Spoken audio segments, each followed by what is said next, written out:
কে জিতবে আজকে? একদিকে চেন্নাই, অন্যদিকে লখনৌ সুপার জায়ান্টস। খেলা কোথায়? চেন্নাইয়ের মাটিতে। কোন দল আজকে জয়লাভ করতে পারে? কি কারণে জয়লাভ করতে পারে? কোন প্লেয়ারটা আজকে সর্বোচ্চ ভালো খেলতে পারে? কি কারণে আজকে কোন দল জয়লাভ করতে পারে? সেগুলো কিন্তু আপনারা কমেন্ট সেকশনে জানাতে পারেন। তবে চেন্নাইয়ের পাল্লা কিন্তু ভারী। কি কারণে মনে হচ্ছে? টেবিল কিন্তু বলতেছে তারা 10টা ম্যাচ খেলতে পারছে, 10টা ম্যাচের মাঝখানে তাদের 5টা জয় আছে। তারা যদি পরবর্তী 4 ম্যাচ থেকে 3টে ম্যাচ জয়লাভ করতে পারে, তারা কিন্তু এখনো কোয়ালিফাইড হলেও হতে পারে। কয়েকদিন আগে কিন্তু তারা টেবিলের তলানিতে ছিল। অন্যদিকে লখনৌ সুপার জায়ান্টস দীর্ঘ 29 দিন পরে তারা মোমেন্টাম পাইছে, এমনকি শক্তিশালী আরসিবিকে তারা কিন্তু 6 রানের ব্যবধানে হারাতে পারছে। এমনকি মিচেল মার্শ এর আগের ম্যাচে 100 করতে পারছেন। মনে পড়ে কি আরসিবির সাথে তারা আগে ব্যাটিং করে তারা 209 করতে পেরেছিল, কিন্তু আরসিবি 203 রান পর্যন্ত করতে পেরেছিল। ওই দিন কিন্তু প্রিন্স যাদব এমন একটা বল করতে পেরেছিলেন বিরাট কোহলিকে, আমার কাছে মনে হচ্ছে এই বছর টুর্নামেন্টের সেরা বল কিন্তু ওইটা। বিরাট কোহলি কোনোভাবেই কিন্তু ওই বলটাকে আটকাইতে পারে নাই। সুতরাং বুঝতেই পারতেছেন আজকের ম্যাচটা কিন্তু খুবই গুরুত্বপূর্ণ ম্যাচ হবে, বিশেষ করে চেন্নাইয়ের জন্য এই ম্যাচটা কিন্তু বাঁচা মারার লড়াই। এখন চেন্নাইকে জয়লাভ করতে পারবে চেন্নাইয়ের মাটিতে, তাকে লখনৌ সুপার জায়ান্টস ছু মেরে ম্যাচটাকে জয় করে নেবে। এখন লখনৌ সুপার জায়ান্টসকেও কিন্তু আপনি ছিটকে ফেলে দিতে পারতেছেন না। কি কারণে? উপরের সারির দলগুলো যেভাবে হারতেছে, প্রত্যেকটা দিনে মনে হচ্ছে পাঞ্জাব হারতেছে, আরসিবি হারতেছে, এমনকি দিল্লি হারতেছে। এখন মনে হচ্ছে নিচের সারির দলগুলো কিন্তু লাস্টের দিকে এমন একটা কারিশমা করতে পারে, অপ্রত্যাশিতভাবে তারাও কিন্তু সুপার ফোরে গেলেও যেতে পারে। এখন কি কারণে আমি কথা বলতেছি? যদি কোনো কারণে লখনৌ সুপার জায়ান্টস টানা 3 থেকে 4টা ম্যাচ জয়লাভ করতে পারে, তারাও কিন্তু সুপার ফোরে যাইতে পারে। অন্যদিকে চেন্নাইয়ের পাল্লা কি কারণে ভারী?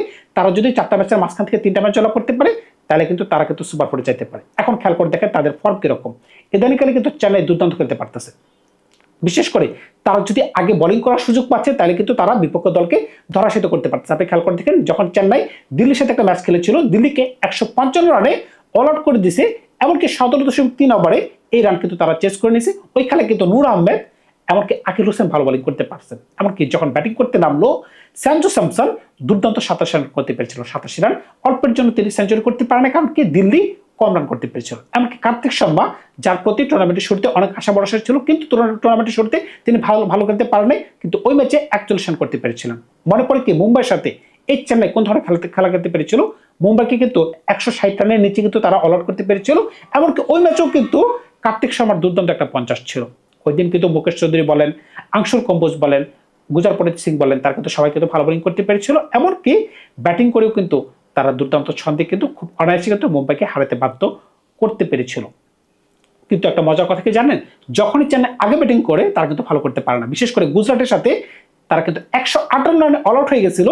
এমনকি 8.2 ওভারে তাদের 37 রানে 4 উইকেট পড়ে যায়। ওই যে 4টা উইকেট পড়ে গেছে না, এরপরে কিন্তু কোনো ধরনের মোমেন্টাম কিন্তু তারা খুঁজে পায় নাই। শুধুমাত্র ঋতুরাজ গায়কোয়াড় যদি ওই দিন 60 বলে 74 করতে না পারতেন, হয়তোবা 100 রানের নিচে তারা অল আউট হইতে বাধ্য হয়। এমনকি গুজরাট আরো সহজ জয় পাইলেও পাইতে পারতো। তার মানে কি টস এমন একটা ভূমিকা পালন করতে পারে আজকের ম্যাচে, যার কারণে হয়তোবা আপনি বলতে পারবেন চেন্নাইয়ের পাল্লা ভারী হইতে পারে, কিংবা লখনৌর পাল্লা ভারী হইতে পারে। এখন চেন্নাইয়ের শক্তি কি? চেন্নাইয়ের শক্তি হচ্ছে নূর আহমেদ, আকিল হোসেন দুর্দান্ত বোলিং ছন্দে আছেন, এমনকি সঞ্জু স্যামসন উপর থেকে ভালো করতে পারতেছেন, কার্তিক শর্মা এখন ভালো করতে পারতেছেন, ব্র্যাভিস ভালো করতে পারতেছেন, নিচের দিক থেকে জিমি ওভারটন ভালো বোলিং করতে পারতেছেন, আংশুল কম্বোজ যেখানে এবছরের টুর্নামেন্টে যে কোনো সময় বলতে পারবে যে আমাকে পারফেক্ট কেপ দিয়ে দাও।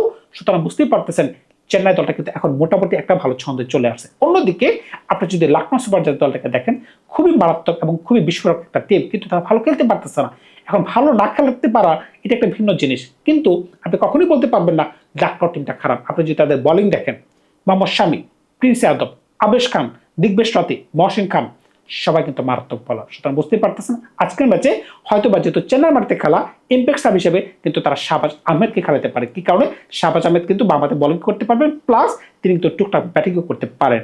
অন্যদিকে আপনি যদি লখনৌ সুপার জায়ান্টসের ব্যাটিং খেয়াল করে দেখেন, যখনই জশ ইংলিশ দলের সাথে যুক্ত হয়ে গেছেন, তিনি কিন্তু গত ম্যাচটা খেলতে পারেন নাই ইনজুরির কারণে। আমি আশাবাদী তিনি এই ম্যাচটা খেলতে পারবেন। মিচেল মার্শ, জশ ইংলিশ, 3 নম্বরে নিকোলাস পুরান কিন্তু গত ম্যাচে ভালো করতে পারছেন। ইভেন এর আগের ম্যাচে তিনি 21 বলে সম্ভবত 63 করতে পারছেন, স্ট্রাইক রেট 300। 4 নম্বরে তাদের ক্যাপ্টেন ঋষভ পান্ত, 5 নম্বরে যিনি ভালো স্পিন বল খেলতে পারেন, যিনি ভালো পেস বল খেলতে পারেন, এমনকি তিনি ওপেনিং ভালো খেলতে পারেন, এডেন মার্কটাম। দলকে তো মোটামুটি ভালো লাগতেছে। 6 নম্বরে হিম্মত সিং, যেখানে ভালো 4 ছক্কা মারতে পারেন, এমনকি 7 নম্বরে মুকুট চৌধুরী, যে ব্যাটসম্যানটাকে জাস্টিন ল্যাঙ্গার বলতেছে তিনি ওদের ভবিষ্যতে তাকে যদি একটু সময় পান ভারতের গ্রেট ফিনিশার করে দেবেন। তিনি যেহেতু এত বড় একটা কথা বলছেন, বিশ্বসেরা একজন ব্যাটসম্যান, অবশ্যই মুকুট চৌধুরীর মাঝখানে পটেনশিয়ালটা আছে। তাহলে বুঝতে পারতেছেন তাদের ব্যাটিং ভালো, তাদের বোলিং ভালো। এখন চেন্নাইয়ের শক্তির কথা তো বললাম, চেন্নাই উপর থেকে ভালো করতে পারতেছে, নিচের দিকে তাদের বোলাররা নূর আহমেদ বলেন, আকিল হোসেন বলেন, তারপরে আংশুল কম্বোজ বলেন, গুরপ্রীত সিং বলেন, তারা কিন্তু ভালো করতে পারতেছে। এখন যদি এক নজরে যদি আপনি চেন্নাই দলটাকে সাজানোর চেষ্টা করেন, তখন কিন্তু আপনি বুঝতে পারবেন যে তারা কোন ধরনের ছন্দে আছে কিংবা তাদের প্লেইং ইলেভেনটা কিরকম হতে পারে। 1 নম্বরে সঞ্জু স্যামসন, 2 নম্বরে ঋতুরাজ গায়কোয়াড়। কিন্তু ঋতুরাজ গায়কোয়াড়ের ফর্ম নিয়ে কিন্তু এখানে অনেক কিছু বলার আছে। কারণটা কি, এই পর্যন্ত এবছরের টুর্নামেন্টে অ্যাজ এ ক্যাপ্টেন তিনি কিন্তু একটা ম্যাচও ভালো কোনো ইনিংস উপহার দিতে পারেনি। গত বছর যেখানে তিনি আনঅ্যাভেলেবল ছিলেন ইনজুরির কারণে, কিন্তু এর আগের বছর কিন্তু তিনি দুর্দান্ত ছন্দে ছিলেন। এই কারণে কিন্তু তাকে অ্যাজ এ ক্যাপ্টেন দেওয়া হয়েছিল, কিন্তু অ্যাজ এ ক্যাপ্টেন কিন্তু তিনি ভালো করতে পারতেছেন। তবে উর্মিল পার্টির যখনই দলের সাথে যুক্ত হলেন 3 নম্বর পজিশনে, দলের মাঝখানে কিন্তু একটা মোমেন্টাম চলে আসলো। কারণটা কি, তিনি কিন্তু বিস্ফোরকভাবে খেলতে পারতেছেন। 4 নম্বর পজিশনে Kartik Sharma, back to back 2টা ম্যাচে তিনি ভালো করতে পারছেন। এত দাম দিয়ে যে তাকে কেনা হয়েছে, এখন মনে হচ্ছে তিনি সার্থক। তার গান সেলিব্রেশনের কথা মনে আছে, সুতরাং তিনি ভালো খেলতে পারতেছেন। এক ম্যাচে 40-এর উপরে, এক ম্যাচে 54। 5 নম্বর পজিশনে ডোয়েল ব্রাভিস, এই ব্যাটসম্যানকে নিয়ে তো কোনো সন্দেহ থাকার কথা না।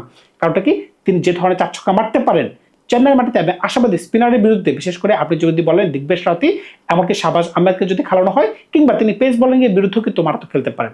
5 নম্বর যদি হয়ে যায় শিবম দুবে, দেখেন ইন্ডিয়াতে যিনি খেলেন, ইন্ডিয়ার যিনি ফিনিশার, হয়তো তিনি ভালো ছন্দে নাই, তবে ক্রিকেট এমন একটা খেলা যেখানে আপনি যে কোনো সময় খেলার রং পাল্টে দিতে পারবেন। সুতরাং এত চিন্তা করে লাভ নাই। 6 নম্বর পজিশনে এই প্লেয়ারটা শিবম দুবে কিন্তু যে কোনো সময় জ্বলে উঠতে পারেন। 7 নম্বর পজিশনটা খুবই ভাইটাল একটা position, Jimmy Overton. Jimmy Overton কিন্তু 145, 146, 148 এই গতিতে বল করতে পারতেছেন। এমনকি ব্যাট করে কিন্তু তিনি চেন্নাইকে জিতাইছেন। সুতরাং বুঝতেই পারতেছেন দলটা খুবই সুন্দর লাগতেছে। বোলিং এর প্রসঙ্গে যখনই আসবেন, তখন কিন্তু আপনি দলটাকে আরো শক্তিশালী মনে হচ্ছে। কারণ কি, নূর আহমেদ, এমনকি আখিল হোসেন 8, এমনকি 9, 10, 11। 10-11তে আপনি আংশুল কম্বোজ, গুরপ্রীত সিং, আর যদি মনে করেন ইম্প্যাক্ট সাব হিসেবে আপনি যদি মনে করেন যে না আপনি প্রশান্ত বীরকে খেলাবেন, প্রশান্ত বীরকে খেলাতে পারতেছেন। আপনি যদি মনে করেন যে না মুকেশ চৌধুরীকে খেলাবেন, মুকেশ চৌধুরীকে খেলাতে পারতেছেন। আপনি যদি মনে করেন যে না সরফরাজ আহমেদকে খেলাবেন, তাহলে কিন্তু আপনি সরফরাজ আহমেদকে খেলাতে পারতেছেন। এখন জিতাটা নির্ভর করবে আসলে টসের উপর। যারা টস জয়লাভ করবে, টস জয়লাভ করে যারা আগে ব্যাটিং করবে, তারা কিন্তু আগে ফেসে যেতে পারে। আবার যদি মনে করেন যে না আমরা পরে ব্যাটিং করব, সেটাও কিন্তু একটা ভালো সিদ্ধান্ত হতে পারে। মোট কথা হচ্ছে যারা পরে ব্যাটিং করবে তাদের জয়ের পাল্লা ভারী থাকতে পারে 90%। এই বছরের ট্রেন্ডিং কিন্তু এটাই বলতেছে, যারা আগে ব্যাটিং করতেছে তারাই ফাইসে যাইতেছে, যারা পরে ব্যাটিং করতেছে তারা কিন্তু সহজে ম্যাচ জয়লাভ করতেছে। হ্যাঁ, আগে ব্যাটিং করছে ম্যাচ জয়লাভ করতেছে না, বিষয়টা কিন্তু এরকম না। আগে ব্যাটিং করলে অবশ্যই কিন্তু আপনাকে রান করতে হবে 210, 220, 230। 210, 220, 230 কিন্তু সেফ না। কিন্তু যেহেতু চেন্নাইয়ের মাটিতে খেলা, আমরা আশা করতেই পারি 180 থেকে 210 পর্যন্ত যদি কোনো দল আগে ব্যাটিং করে রান করতে পারে, ওই রানটা পরে ব্যাটিং করে নেওয়াটা একটা কঠিন ব্যাপার হলেও হইতে পারে। তবে লখনৌ সুপার জায়ান্টসের কাছে যে ধরনের ব্যাটিং আছে, তারা আগে ব্যাটিং করলে ভালো করতে পারবে, এমনকি পরে ব্যাটিং করলেও করতে পারবে। কিন্তু তাদের ভালো খেলাটা খুবই গুরুত্বপূর্ণ। তারা কি ভালো খেলতে পারবে কিনা, এটা হচ্ছে সবচেয়ে কঠিন একটা প্রশ্ন। কারণটা কি, আপনি খেয়াল করে দেখেন, যদি মিচেল মার্শ খেলতে পারেন গত ম্যাচের মতো, একা যদি তিনি 100 করতে পারেন, তাহলে তাকে কে আটকে রাখবে? এইডেন মার্করাম ভালো খেলতে পারেন, নিকোলাস পুরান বিস্ফোরক ব্যাটসম্যান, ইভেন ঋষভ পান্ত কিন্তু গত ম্যাচে দুর্দান্ত খেলতে পারছেন। লাস্টের দিকে 10 বলে তিনি 30 রান করতে পারছেন। এই কারণে কিন্তু রান কিন্তু 206 পর্যন্ত যায়, এমনকি শক্তিশালী আরসিবিকে তারা হারাতে পেরেছিল। এখন অগ্রিম ফুটবলসে বলা যাচ্ছে না, তবে চেন্নাইয়ের পাল্লা ভারী। কি কারণে? যেহেতু চেন্নাইয়ের মাটিতে খেলা, অবশ্যই আমরা বলতে পারি চেন্নাইয়ের পাল্লা ভারী। তবে চেন্নাই যে অবশ্যই জয়লাভ করবে, সেটা কিন্তু আপনি লিখে দিতে পারবেন না। ধন্যবাদ সবাইকে, ভালো থাকবে আপনার। প্রত্যক্ষ কল্পনায় খুব শীঘ্র হাজির হবো আপনাদের সাথে।